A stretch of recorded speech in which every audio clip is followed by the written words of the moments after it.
Okay, awesome. Hello, everyone. My name is Tan. If you're new here, we host a Kumi Now online gathering every Tuesday. And this week, we're joined today by Conor Foley. So before I introduce our speaker, I would like to just remind everyone that we'll have about 30 minutes for Conor, who's speaking today. And then we'll have a Q&A session. And as many of you know, there's been a lot of tragic events that have been happening throughout Palestine, especially in Gaza. And so hopefully we can have some time this week to also talk about actions and different ways we can continue to support and raise our voices. I think Conor is in the room with us, so I'll introduce them, and the topic today will be on archaeology and colonialism. So it would be a very important topic. I don't think we've covered this topic before in any of our past Communal online gatherings, so I'm very excited to hear from Conor. I believe Conor has also been on a Scipio delegation pretty recently as well. But to introduce our speaker, Conor is a researcher studying religion, state violence, and national myth-making in the United States and occupied Palestine, with a special interest in revolutionary modes of resistance. They are also the outreach minister at the First Presbyterian Church of Brooklyn, where they preach, pray, and organize parishioners to confront state violence through a love-based and apocalyptic gospel. Their book, The Bible and Police Violence in the United States, is a forthcoming book from Routledge. So Conor, thank you so much for joining us today and for taking the time to speak with us. And I think I should have given you sharing permission, so feel free to use that if you need it. Awesome. Thank you so much. It's such a blessing and a privilege to be here with you all today. It's so cool to see so many faces this morning. I don't know many of you. I know, I at least know Lucy. I can't, oh, there you are, Lucy. I can see your little face coming in the frame. So good to see you. I was on a Seville trip last year with Lucy. Um, yeah, so it's these are really difficult times, of course, on so many different axes. But being together in community and learning about how to resist violence is such a beautiful thing. And so I'm really glad to be here with you all today. I'm gonna try to share my screen, a little PowerPoint that I'll use to take us through the topic today. Can everybody see that?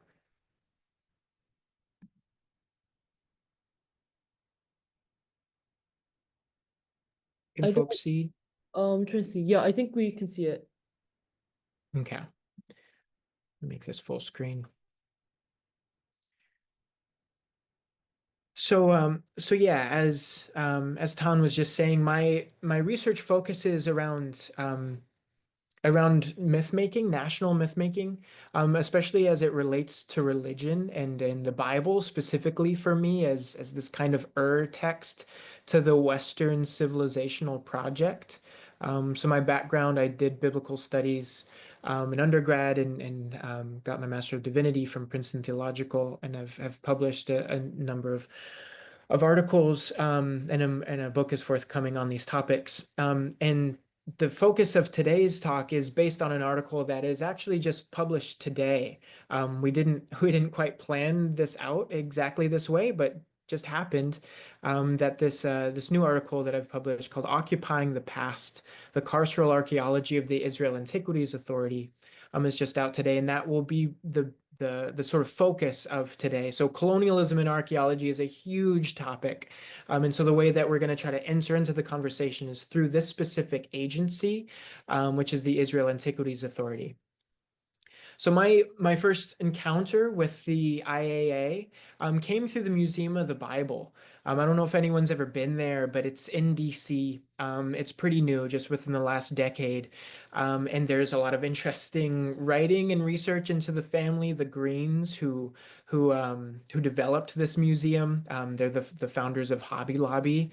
So an evangelical Zionist Christian family who've built this massive museum. And when you're driving into DC, at least from a certain angle, you can see this huge museum Museum of the Bible, across the skyline, and it's positioned across from the Capitol building. It's a means of, of the right establishing a presence, the significance of the Bible, here close to the seats of political power.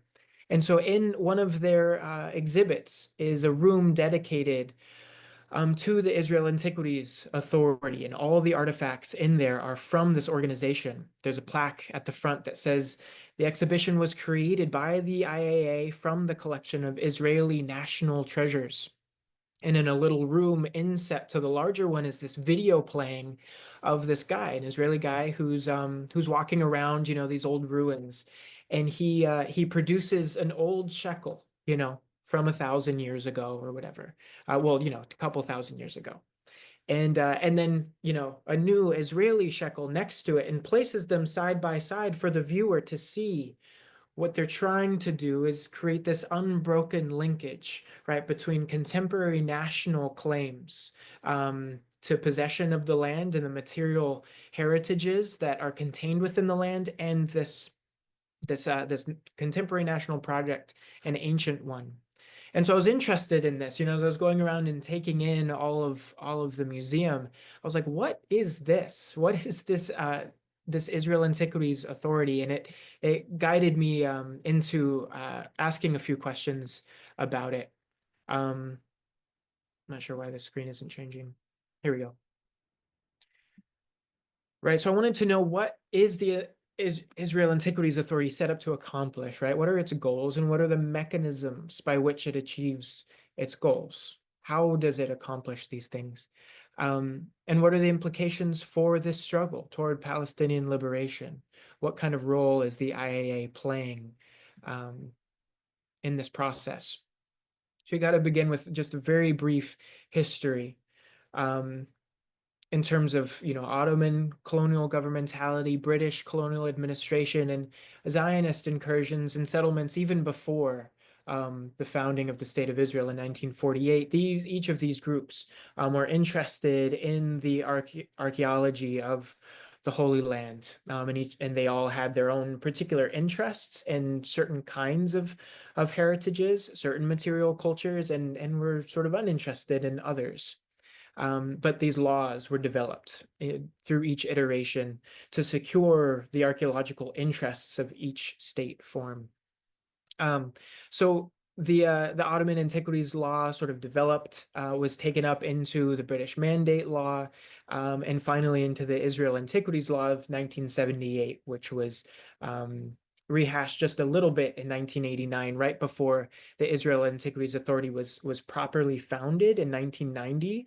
But it's really just a continuation of the Israel Department of Antiquities and Museums, which was founded in 1948. The photo on the right is from the Rockefeller Museum, which is where the IAA is headquartered at the moment. But there's this huge new facility being built to be placed within some tourist locations with a little bit more visibility, and that's being developed at the moment. So the history of Israeli archaeology is full of transplants from the military forces.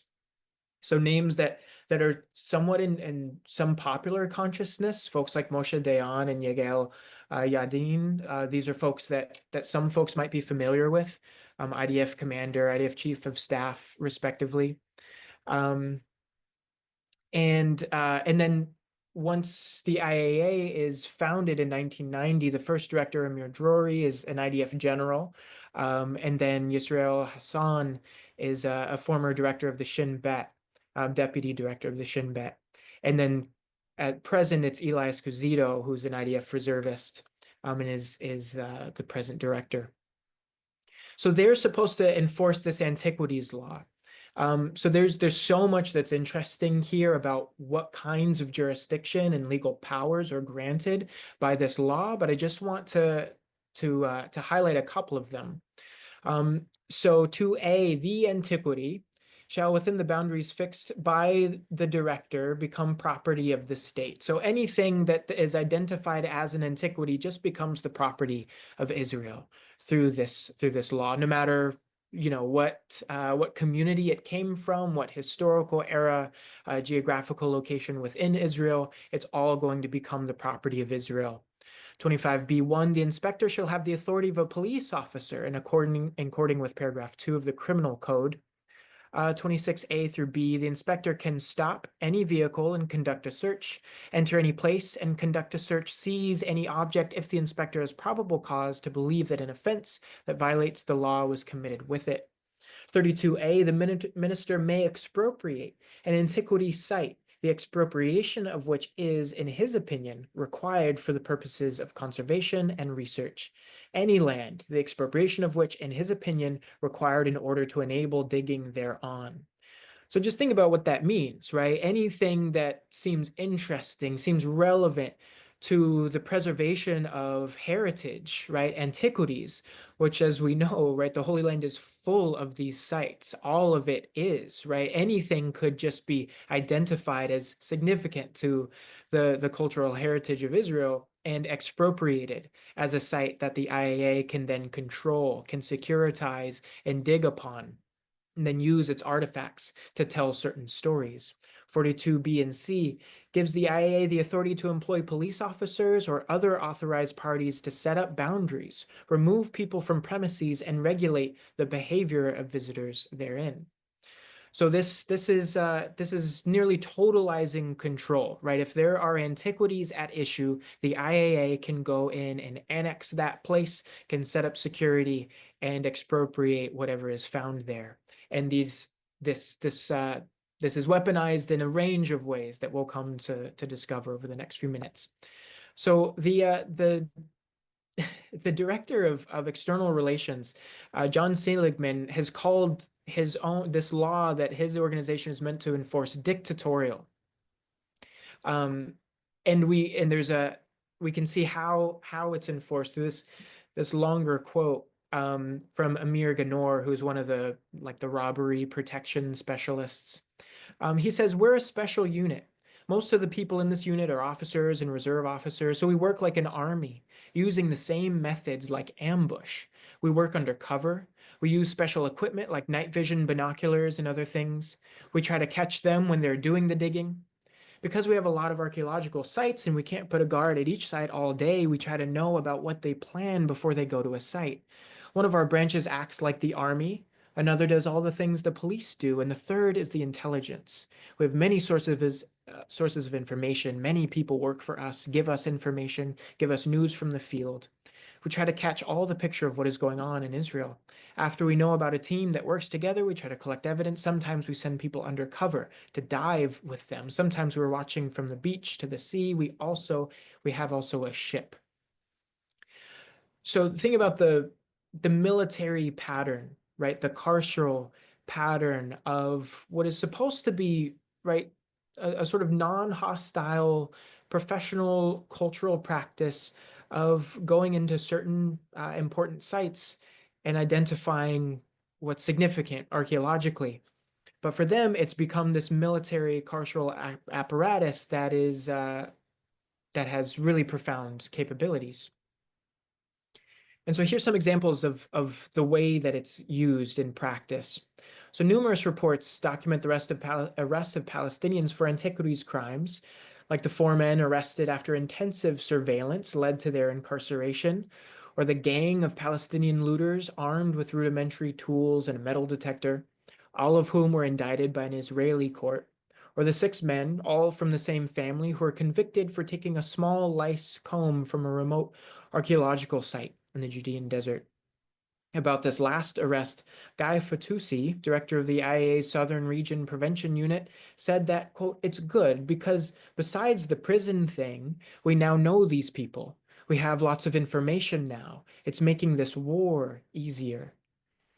This war is waged even against, quote, grandfathers and grandchildren bonding while collecting ancient coins. The latter may sound innocuous, but all of this is considered antiquities theft, according to the IAA," end quote. Hillel Silkerklang, another IAA agent, targets Palestinians who, quote, "dig a little bit, drink some coffee, have a picnic, a barbecue, bring the kids," end quote.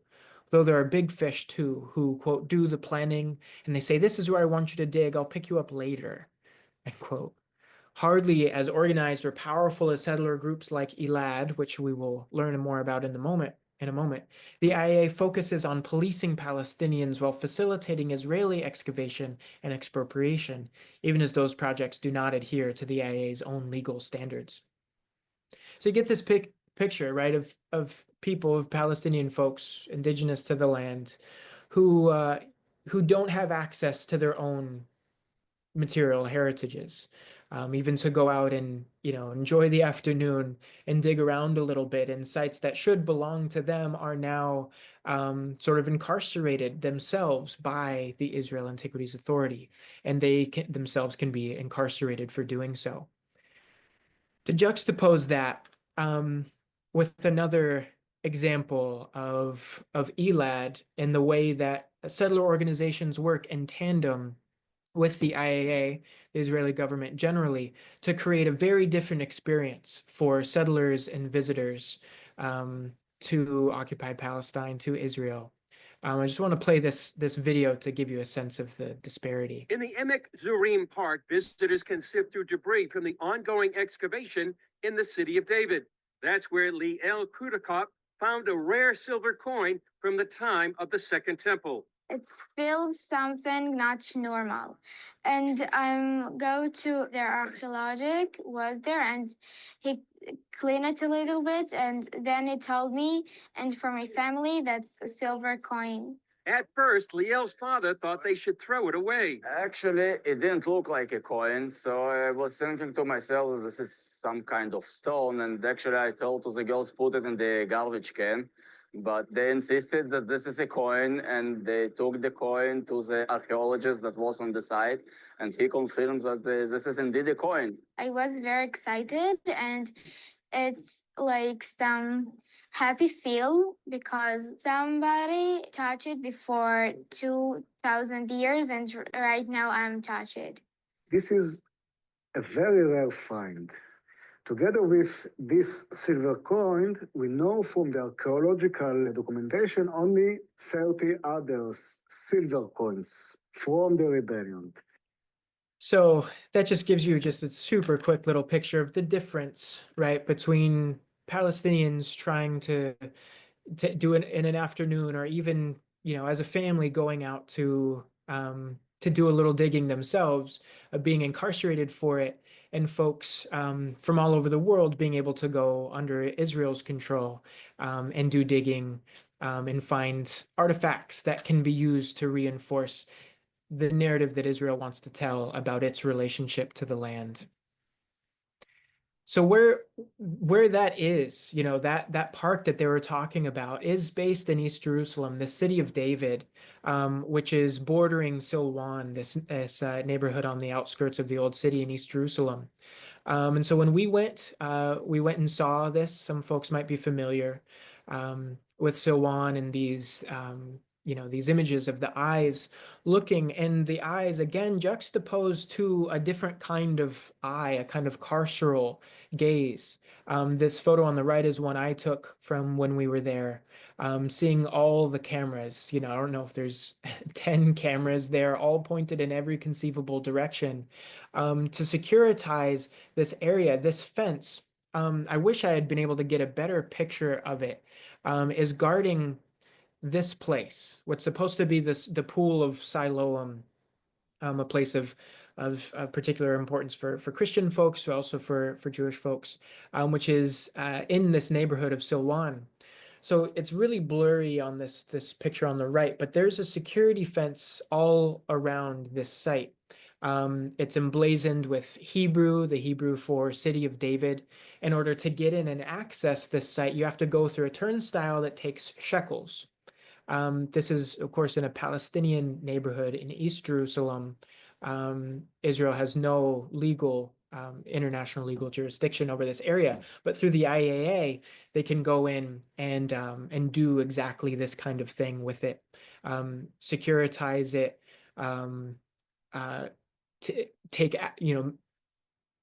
build access for themselves and the tourists that will come in to tell a certain story about the location. So there's this interesting quote from a Guardian article, most scholars agree that to this day, no evidence of the presence of Kings David or Solomon has been found at this site that they're calling City of David. But our group of elderly American tourists are spellbound by the stories they are hearing from Elad's guides, stories which are conjecture, projection, and myth. I found a Byzantine water pit, Professor Ronnie Reich of Israel Antiquities Authority says. They said it was Jeremiah's pit. I told them that was nonsense.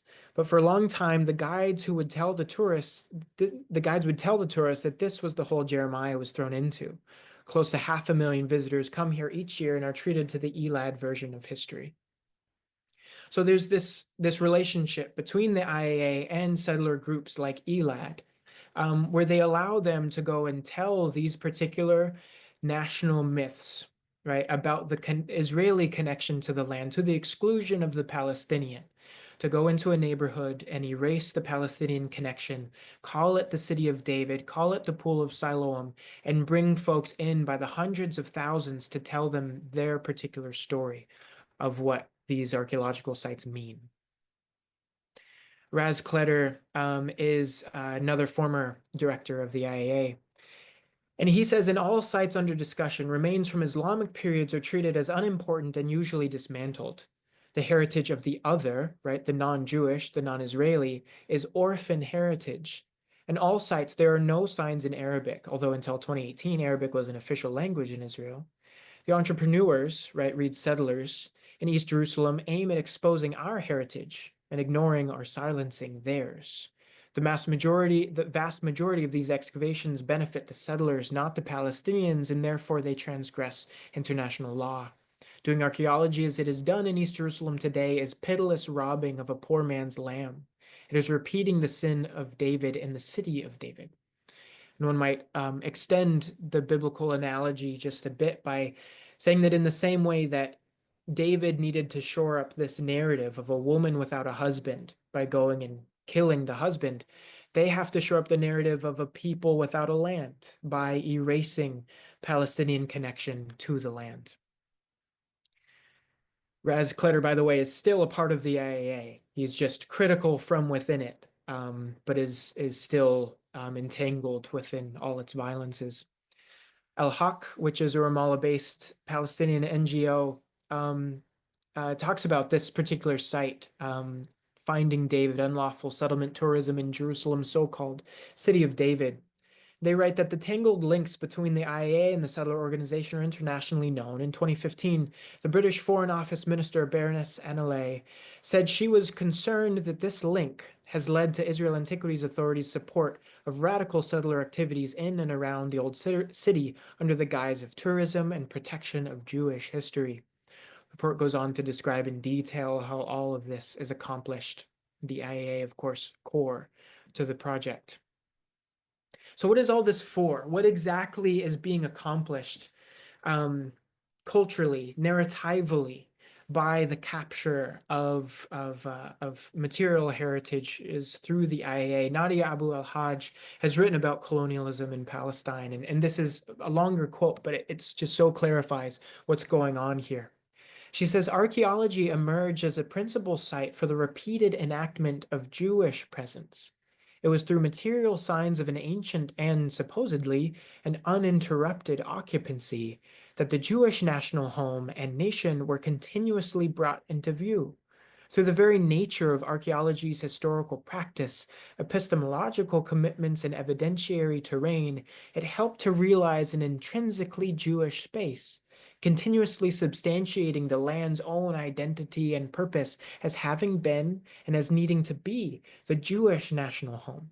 In so doing, the work of archaeology erased other geographies. Most centrally, it effaced Arab-Palestinian claims to and presences within the very same place. The archaeological project, in other words, just like other projects of making place, emerged as fundamental to colonizing the terrain of Palestine, remaking it into Eretz Yisrael, the land of Israel. Archaeological practice assembled material symbolic facts that rendered visible the land's identity as Jewish, by definition, often prior to and in anticipation of the actual settlement or seizure of specific places within it. So forgive the long quote, but I hope that clarifies. The idea is to, through archaeology, sever the connection between Palestinians and their own land, and to create these artificial roots between a new nation, right, and its cultural claim to an ancient people. There's two quotes, I think, that also demonstrate the difference between where two groups are coming from, settler colonists and the indigenous people. There's a Palestinian shopkeeper who said the IAA make us jump through a bunch of hoops, the register, the inventory, and the shop inspections, because they want us to know who is boss and who has the gun and who is in charge. Right, so this looming military carceral authority that enforces a certain way of relating to the heritage of the land, dispossessing indigenous Palestinian folks of their right to narrate that story. And Wadi Hilwa Information Center is a Silwan-based group, and they write, "We love this village as the baby loves its mother's milk, and as the green does not have life without water and sun, are we committing a crime by this love?" Again, the specter of the legal, the carceral, the military, haunting their relationship to their own land. There are a number of forms of resistance to what's happening in Silwan in East Jerusalem, archaeological sites broadly within occupied Palestine. I'm just mentioning a few of the organizations who are working on that presently. Of course, Palestinian archaeologists exist and are doing this wonderful work, supported by the university system in Palestine. But at the moment, there's the threat of further annexation. At the moment, there's a civil administration. Israel oversees a number, over 2,500 archaeological sites in the West Bank through their civil administration. But there has been, at the moment, there's a proposal that is, quote, intended to equate the status of antiquities in Israel with those in the West Bank, and to extend the responsibility of the IAA to this area, which amounts to de jure annexation of sites in the West Bank, erasing the distinction between Israel and the occupied territory under the pretense of cultural preservation. This is from Emek Shave, which is an Israeli archaeology NGO. The proposal has passed a preliminary vote, and after discussion in Knesset's Education, Culture, and Sports Committee, which took place in November 2024, it will be brought before the Knesset for a final vote. So in conclusion, these are the three takeaways that I'd love for folks to remember. That the IAA is involved in the annexation and seizure of land, material culture, and human bodies. And it wields a really profound military and police power that it uses to enforce these laws and achieve these ends, which result in a certain kind of narrative capture, a narrative dominance, right, over the story told about the land and its cultural, its material heritages, indigenous severance and displacement, with a new people claiming indigeneity through the process of appeal to archaeology. So I'll stop there. And yeah, folks have any thoughts, I would love to hear them, whether they're questions or just reflections. And I really appreciate you letting me go on for so long and try to explain all of that. Thank you. Thank you so much, Conor, for your presentation. It's interesting because we're having this presentation right now at the same time that Huckabee is being like confirmed or having his hearing at the Senate. And I think you mentioned a little bit about the Christian Zionism that is present by starting with that Museum of the Bible. So I'm wondering if you want to go into more, also like expand on pilgrimages and kind of like the role of this kind of colonialism and pilgrimage tourism in the Holy Land, and how, because I think with the city of David especially, that's a site where you mentioned Christian pilgrims go to, but it's also a space where settler organizations are pushing Palestinians out, erasing that history, and then creating this like Christian mythology to the land. So I wonder if you want to expand a little bit also on pilgrimages as well, and what an ethical pilgrimage would look like to you. Yeah, absolutely. So I grew up like a militant Christian Zionist. I grew up a fundamentalist, Pentecostal. My dad was a pastor, and they would go on trips to the Holy Land all the time. And they would come home with IDF t-shirts for me to wear as a child. Interestingly, I never wore them, which is kind of some sort of weird saving grace. But that was the culture I was steeped in, and it's the process of these groups that do so much to propagandize people into a certain narrative about what the Holy Land is, about what the so-called conflict is. And so they would come back and tell stories, right, about Israel, about how wonderful it was, that the presence of God that they felt there, and that they did go into the West Bank. They went to Bethlehem. They went to see, where Jesus was born. And I remember my parents telling me about the leery stares of Palestinians, right? This completely racialized, orientalized picture that they conjured in their minds. I mean, maybe people were looking at them skeptically, right? Knowing that this is an Israeli tour group coming in, um, right, to do exactly this kind of thing with more Americans and all their cultural and economic and political capital. At the moment, right, I'm part of a group called Christians for a Free Palestine, and we are trying to antagonize groups like CUFI, Christians United for Israel, which are 10 million people strong, and they do trips like this all the time to go. My mom, interestingly, has been turning over the last year. She's done almost a 180 on the issue of Palestine. And she talks about how every one of these trips was always led by someone in the IDF. That it was a very, very curated national narrative. And I don't mean just national in the general sense of having to do with the nation of Israel, but that as a practice of Israeli national security, right? As a process of agencies, of money, of training, um, of these different defense forces being involved in the telling of a story that dispossesses Palestinians from their ability, their agency to narrate their own story. So in terms of ethical pilgrimages, Sabeel is the only one I know of. And I'm so grateful for the work that they do to try to explain comprehensively, right, the complex heritages that are shared in this space, not attempting to dominate, through the use of one single narrative that will dispossess other people, but trying to effectively and even-handedly tell a story about what this place means for Christians and Jewish folks and Muslims and so many other people who share the land. So I won't go on and on about that, but yeah, that the pilgrimages piece connected with archaeology is so crucial. Thank you, Connor. Before I get to the raised hands, because I see there's a few here, I do want to just mention there was a past question from Evelyn about the Ottoman Antiquities Law. I know you mentioned the Antiquity Law of 1978. So was that the same law, or is that like adopted from the Ottoman Empire? So yeah, if you wanted to expand on the Ottoman Antiquities Law. Yeah, so legal stuff in Palestine is so complicated, of course, because there's so many different um, attempted jurisdictions, people who are creating laws for the space.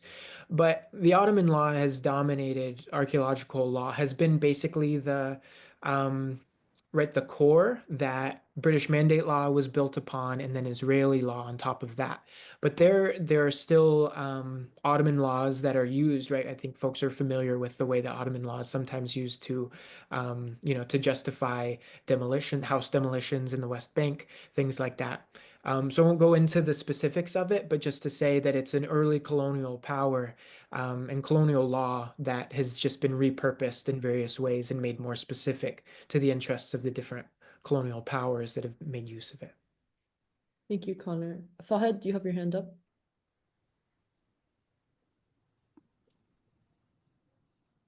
You can ask a question, Fahed. My question, first of all, Connor, uh, I'm grateful to you, and your presentation is excellent. And but I think we need to notice from your presentation that colonialism and settler colonialism, the nature or the genius of power is to create laws that justify your stealing and robbing the people. You know, it's amazing. I mean, Israel right now, from the river to the sea, uh, they can go to any place and do anything they want, and because the military is there, but they have law that they already passed to justify what they want to do. So that's the dirty game in American history and also Israeli and other history, that we we legislate laws to justify our doing. It's amazing, but I think we need to be aware of that. 100%. Yeah. I mean, some folks have turned it lawfare, right? Warfare, but with the law. The law is just one instrument among many. You know, a gun is a certain kind of brute instrument. It can do one thing. I mean, you can shoot someone, maybe you can hit someone with it, but the law is so much more complex. The law actually has a claim to a certain kind of authority that people will assent to, that people will abdicate to. Um, you know, just watched No Other Land with a bunch of church folks. I keep trying to take church folks to go see it. And yeah, there's just like a moment when like they're arguing with this guy who's going to demolish their homes, and he's like, "It's legal. Why would I?" It's like, yeah, it's legal in terms of the world of law you inhabit. And so law, legality, carcerality, it all creates the worlds in which people exist. It's the way that colonizers build the world, and justify the violences that they use to maintain it. Francis, you have your hand up. Yes. Yes. I just want to thank you so much for this presentation. I found it very, very helpful. You did a beautiful job. Thank you. But I also wanted to just add that Green Olive Tours is a group that does tours.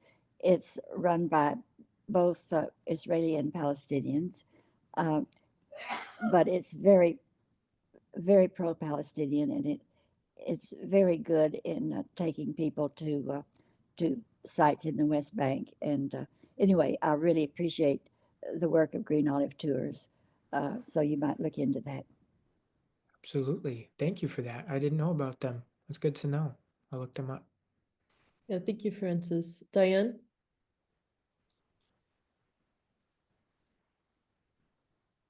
Yes, thank you. Thank you so much, Conor, for this important research and report. I live in Corning, New York, the home of the Museum of Glass and the Corning Incorporated and many other places. We are a house of glass. And in high school, I was a junior curator.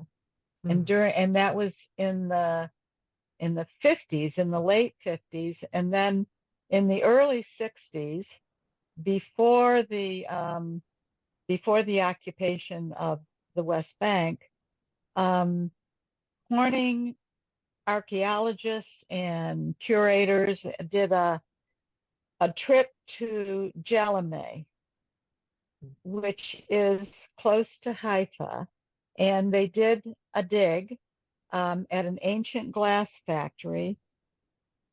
And recently, about a year ago, 2 years ago, they opened an exhibition of the glass from Jalomay, and it included cooperation with the Antiquities Department in Israel.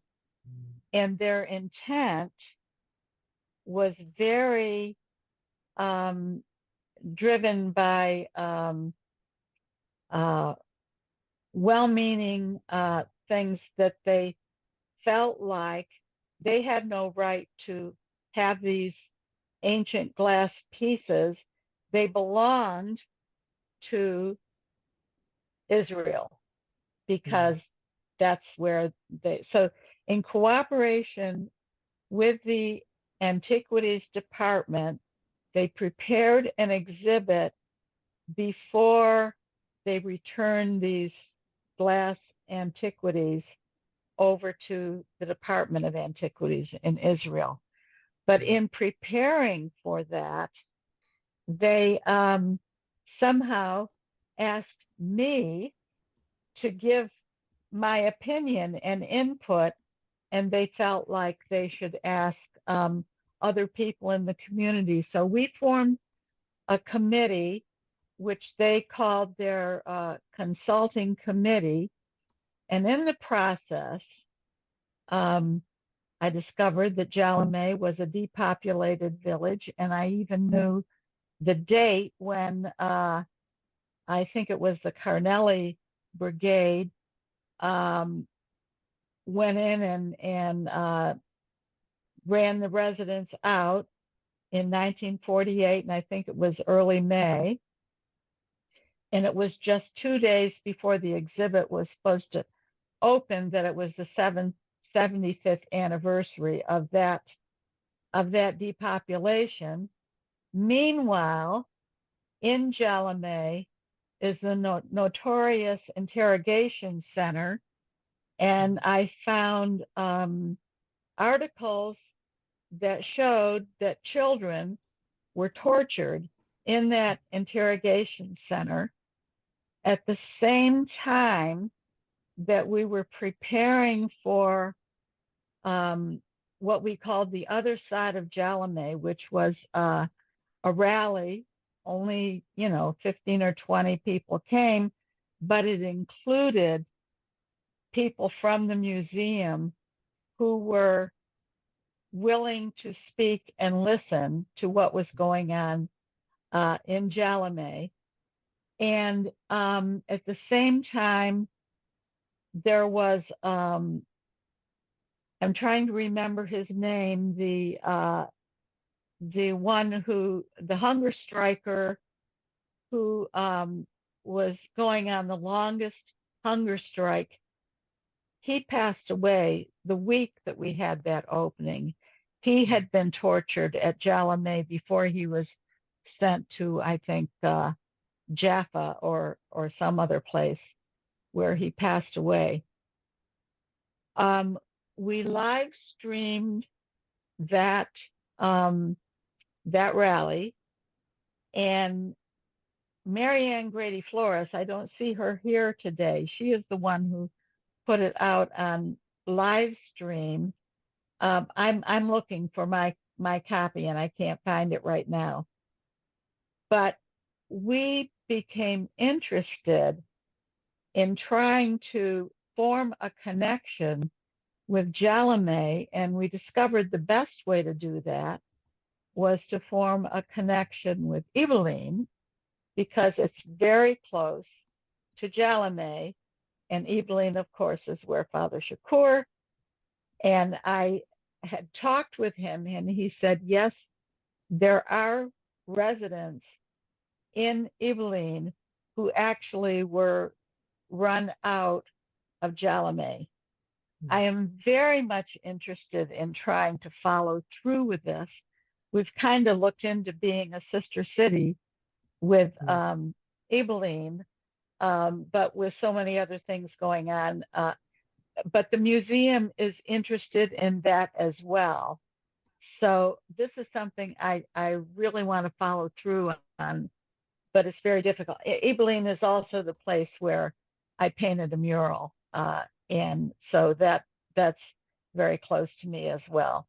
And then another thing that I want to say in relation to antiquities is there was an archaeologist, and I don't remember I met his wife. He was killed when he was researching something. I believe it was in maybe the 70s, but his wife, his name is something like Glick, and his wife's first name was Lois. And she believes that he was assassinated because he was onto and he was putting it at Berzate University, and he was about, and he was assassinated because he had information they didn't want him to know about. I don't know if you know anything about that, but that is something that I heard.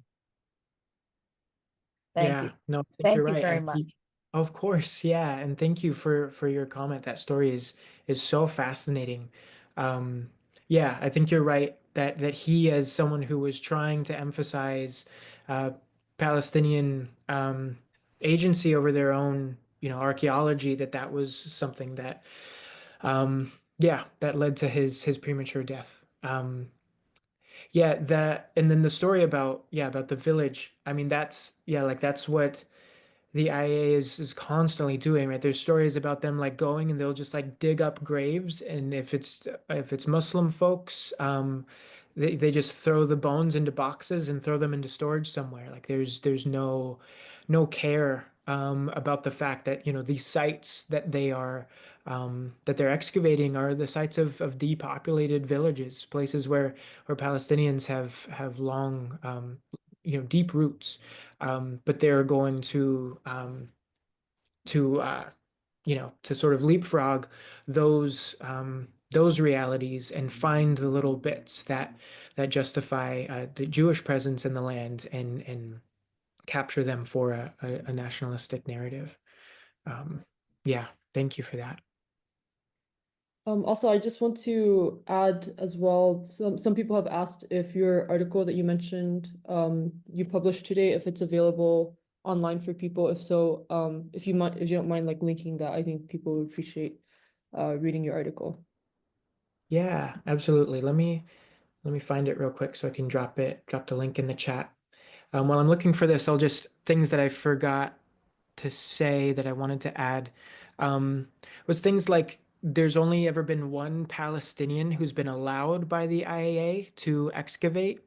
That figure is a few years old, so that may have changed in recent years, but at least for the first 20 years, only one Palestinian had been allowed to excavate.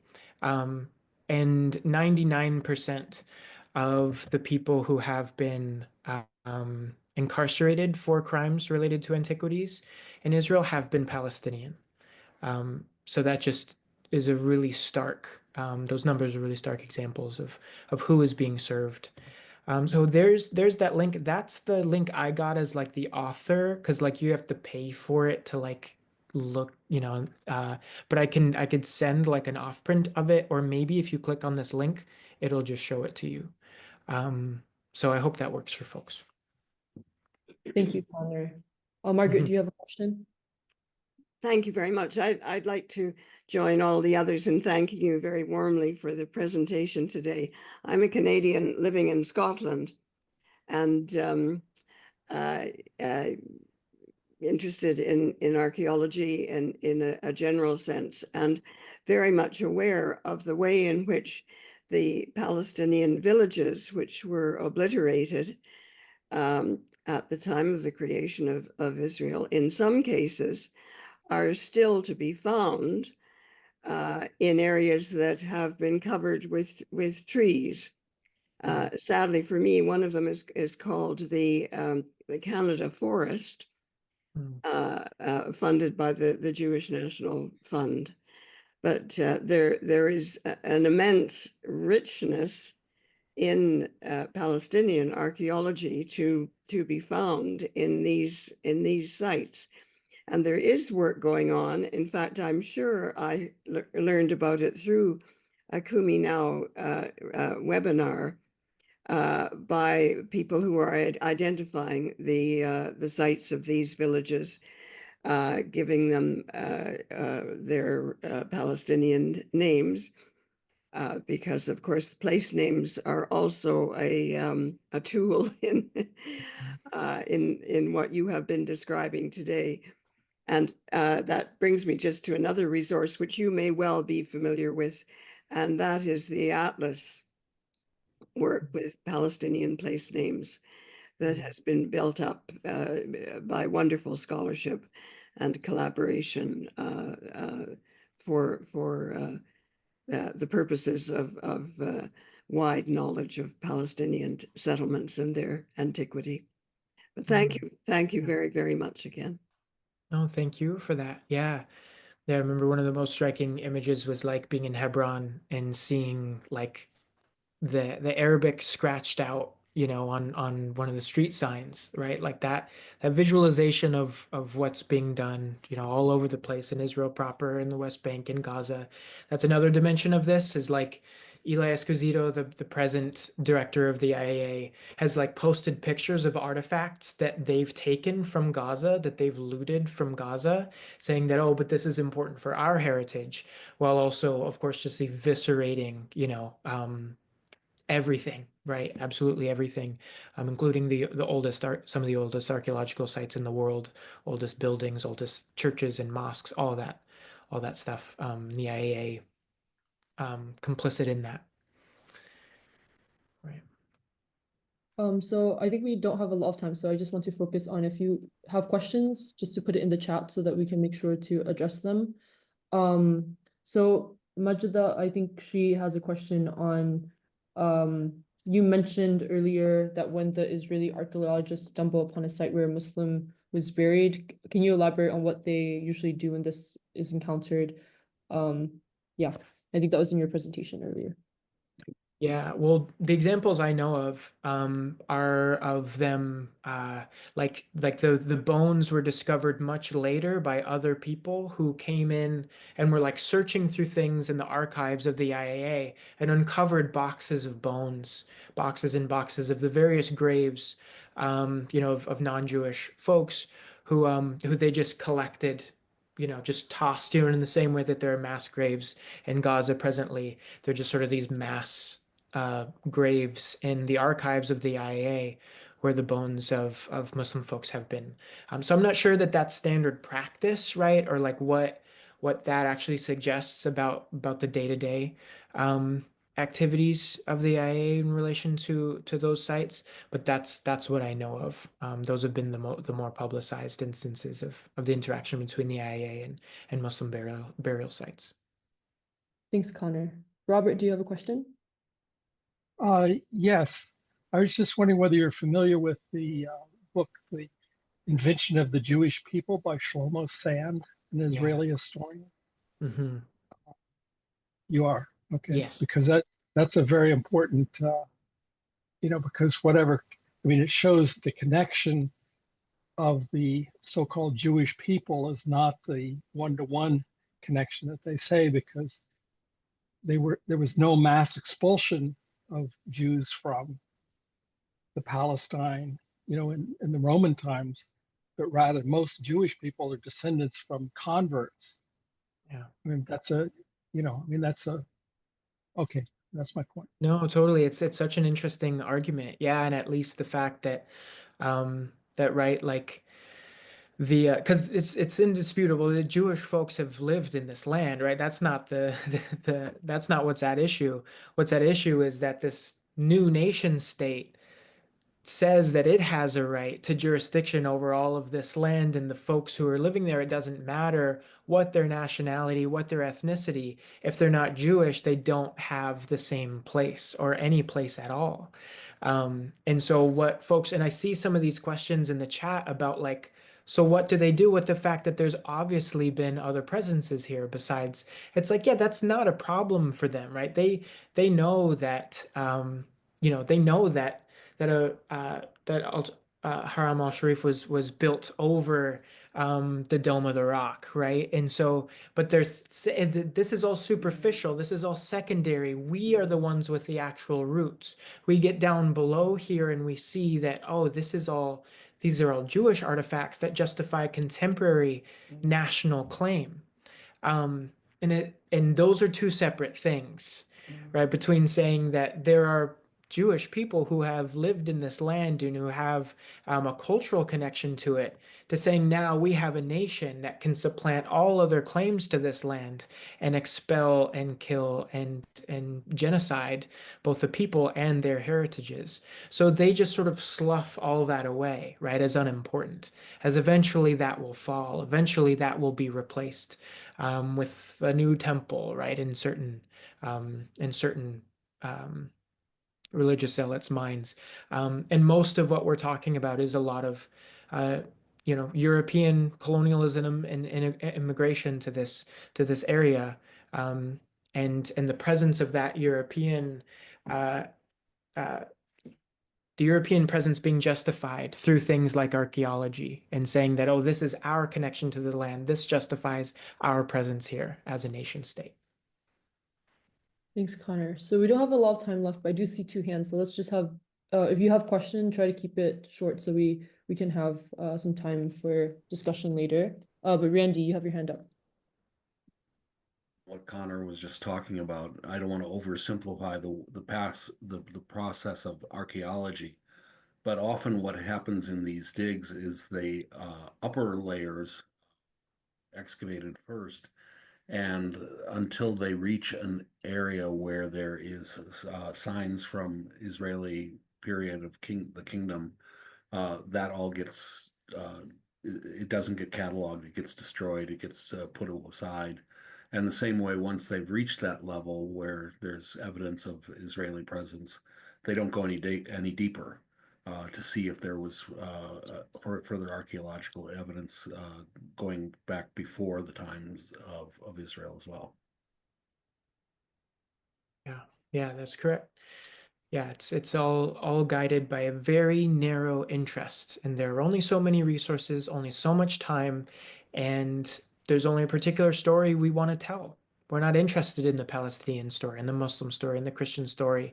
We're going to tell the story that legitimizes and justifies the presence of a contemporary nation state on the fact that a very different people lived here a long time ago, right? I'm of Irish descent. If I went back to, this isn't a great analogy, but if I just went back to Ireland and I was like, oh, I have ancestors who lived here. I couldn't just set up a state, in my own name and then erase all of the heritage of the people who were there and make some connection to it just because I'm Irish.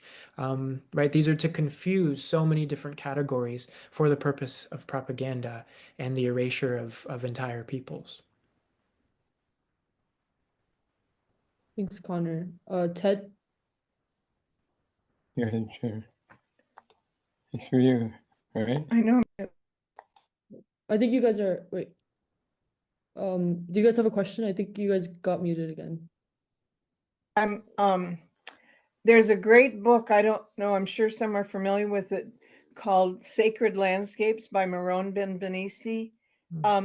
He's a former assistant mayor of Jerusalem, but his father was the cartographer who, right after they got the state, made the new maps.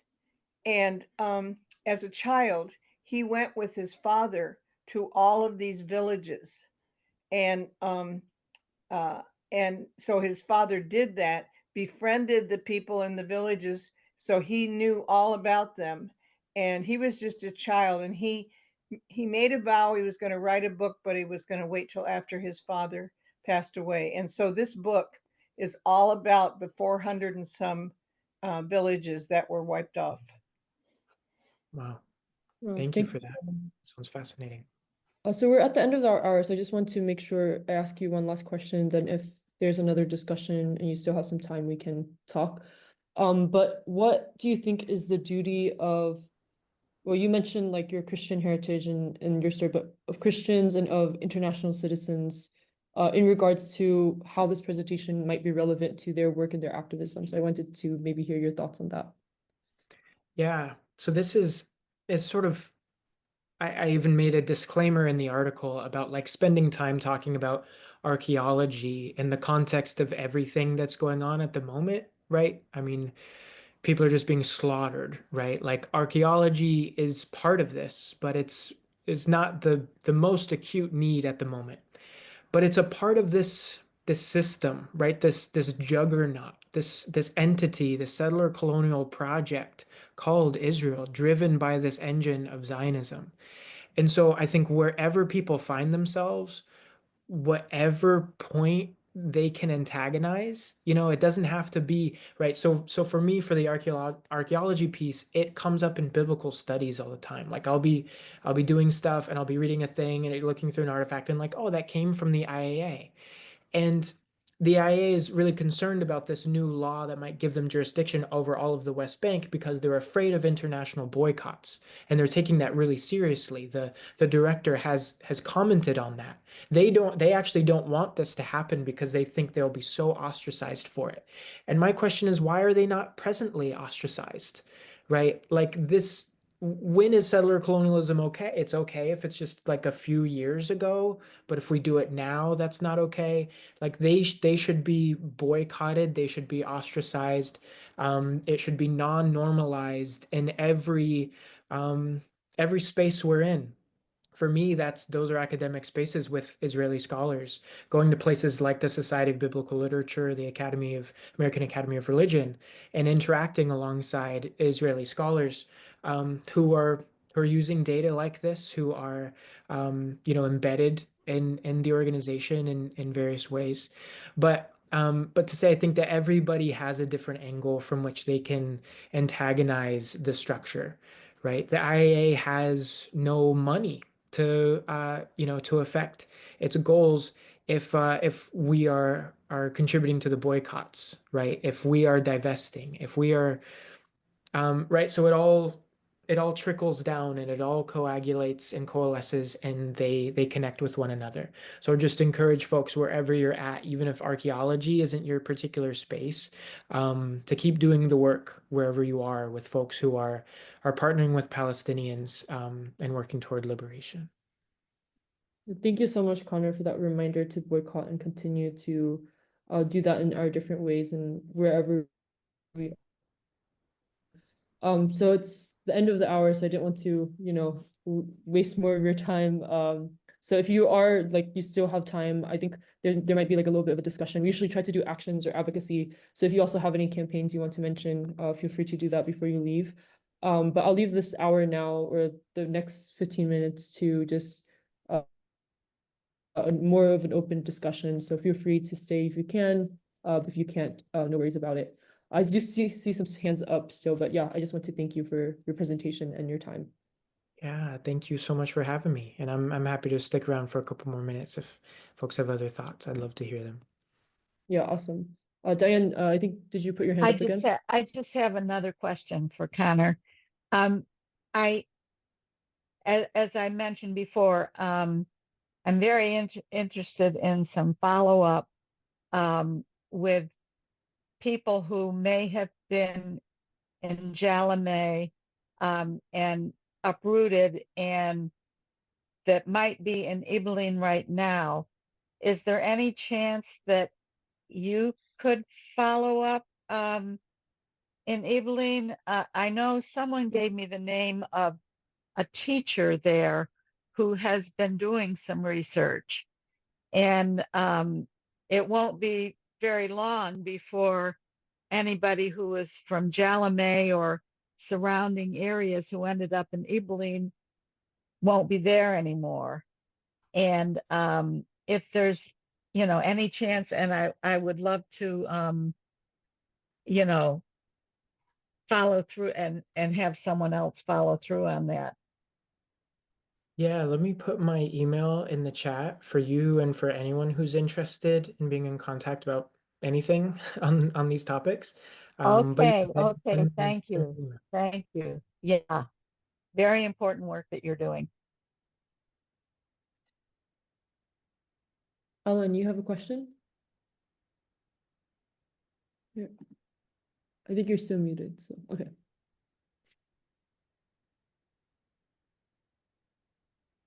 You're unmuted now, so I think you can speak.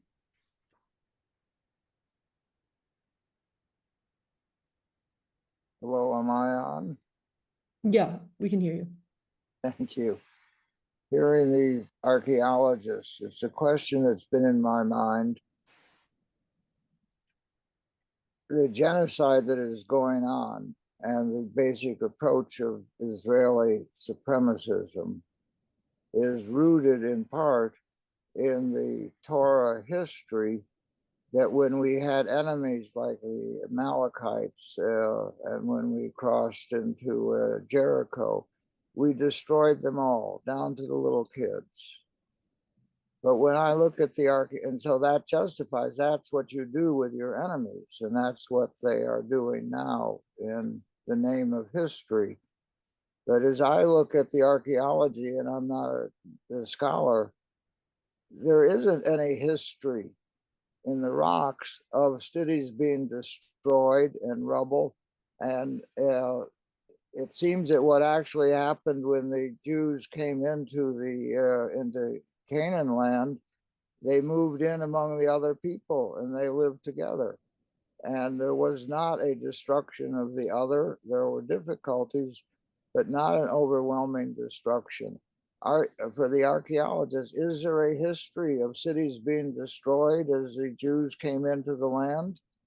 I thought not. I thought that people came in sort of the way Herzl believed in his book, New Land, Old Land, that when the Jewish state was established, the Jewish people would simply move and live with the Palestinians and they would form a joint community of cooperation and friendship.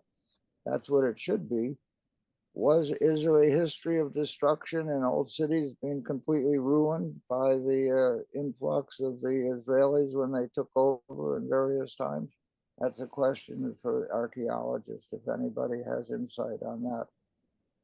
Yeah, I can totally speak to that. Yeah. Part of the thing is nomenclature, right? There's that tendency to want to say that the folks described um in these biblical texts, right, were Jewish. At that point, wasn't nomenclature that they were using for themselves, right? They're Israelites. Jewishness and Judaism take shape much later, but these early folks who come in, I was raised, and also as Israelites, not Israelis, because that's the connection Israelis are trying to make, is that we are those people from back then, and no one else who has been living in this land alongside us has that claim.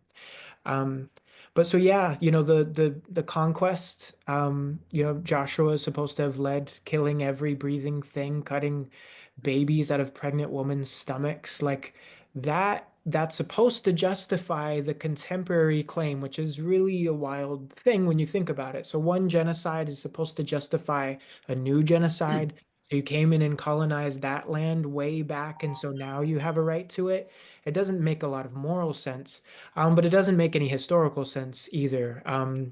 Like you say, there are no examples of the kind of destruction that would have occurred. There would have been a mark. There would have been, I was raised on things like people saying there are chariot wheels found at the bottom of the Red Sea, which means, the Exodus happened and the Pharaoh's chariots were all swallowed by the ocean. That's not true. That's not real. Those things don't exist. There's no evidence of 2 million people walking through the Sinai Desert. Right? There's no, right. So what you say about these folks actually, if they immigrated from anywhere, it actually seems like what differentiated the people who came to understand themselves as Israelite was their religion, which developed out of Canaanite religion. And the reason that they are so constantly concerned with creating the boundaries between themselves and everyone else is because they're so similar. Right? Because things could be a little hazy. You can't actually, don't intermarry with the Moabites because we're going to lose some of our distinctiveness. It's something they have to protect precisely because it's not obvious, right? Not obvious in the way that folks would expect an enslaved people who have come from very far away to suddenly be intermingling with other folks. They had to differentiate themselves and differentiated along the axis of religion. And eventually that comes to constitute an ethnicity. but then even, things like the national claim, right? Israel as a coherent project lasts about 70 years, right? If it's supposed to have been founded, right, even on the biblical timeline, if it's supposed to have been founded in about 1000 BCE, it's fractures into two different nations within 70 years. And then within a couple hundred years, Israel is completely off the scene, and then it's just Judah, and then they're off the scene, right? So this is a project that lasted about 500 years.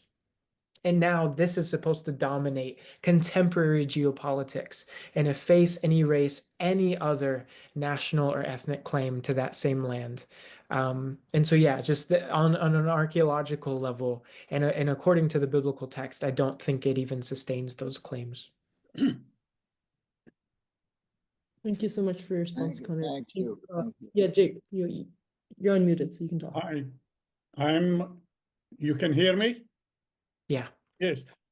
Conor, I just want to mention this. I'm sure you know about it, about Moshe Dayan, because it was mentioned here that beside being one of the biggest terrorists of his time against Palestinians, he also was at a time in charge of the archaeology or something, and he stole a lot of artifacts for himself as a thief, actually, and there was controversy about it many years ago in Israel, but everything is hushed up in Israel for national security and so on. But he himself stole a lot of artifact. Yeah, exactly. And he's in so many ways the kind of mascot for Israeli archaeology, the people that folks point to as an exemplar, right, of one of these early figures of carving out an Israeli identity out of the raw materials of the land and forging these roots that are so necessary to the narrative. So yeah, folks should be aware of Moshe Dayan and his role in all of this. Francis? Yes. You don't have to go to archaeology. You can just be a biblical scholar and look at the book, say, of Judges, to understand that what Joshua was talking about was not true. I mean, the book of Judges itself contradicts the narrative that the Israelites came in and destroyed the Amalekites and so forth. So, I mean, I've never studied archaeology, but I'm enough of a biblical scholar to know that. Mm-hmm. Yeah, absolutely. Yeah, and it's sort of the problem is like that they're not ever actually destroyed, right? Like it says in Judges that they destroyed all these folks, and then the same peoples are cropping up in the other texts. So it sounds, and biblical scholars will say like these texts are very late. These are not ancient texts, relatively, ancient to us, but they're not written at the times that are occurring within the story. They're written much later as Israel is coming back, the people of Israel are coming back from exile and trying to reconstitute themselves as a people. And so they say, you know what, we need a national narrative. So there's all these questions of history and mnemonics and how memory, like bits of memory pieces from different people come together and shape what ends up becoming scripture. But it's absolutely embedded within the scribal practices of the state-making project that is Israel trying to reconstitute itself after exile. Then, and then there's, a bunch of colonial projects come after them, in the immediate years between the Persians and Babylonians, Greeks and Romans. And then the Second Temple, they are reconstituted as a people. That's one of the things that's interesting about dispensationalist Christian millenarianism, right? And rapture theology and all of that. It's like, well, expecting that this is something supposed to happen in the future. And it actually happened in 1948. That's what I grew up believing. It's like, well, even within scripture, they are reconstituted as a people, right? Those prophecies come to pass. But then at the end, at the end of that scripture, the national project is disbanded again, which is this line that's running through scripture. When Israel says, when the Israelites say they want to be a nation, they want to be a people like other nations, God says that's a rejection of me, right? God says, you know, when you want a king, that's a rejection of me. When you want to be a nation, that's a rejection of me. And so it seems like this is a project that God is interacting with these people, and the national form, you know, is not nearly as clean or linear as folks try to make it out to be, whether they're Christian Zionist or, you know, or Israeli Zionist. I don't think there's any other comments. So maybe we can end it here. That was a really good analysis and explanation. Also, Connor's for that. I'll just link our website. I think there's a lot of other actions that are taking place this week, so it's not as updated as it should be for the action. But if you have a chance today to just look at the website and do some campaigns, I think there is a link that's been there for 2 weeks about Mahmoud Khalil, but also, as you know, in Cornell, Mamodo Tal, he's also been targeted for the second time again. So it would be worth also sending your letters to the Cornell administration and ICE and officials about that. So thank you guys. Thank you so much, Conor, again for your work and knowledge. And yeah, hopefully we'll see you again soon. And thank you everyone for being here. Thank you, everybody.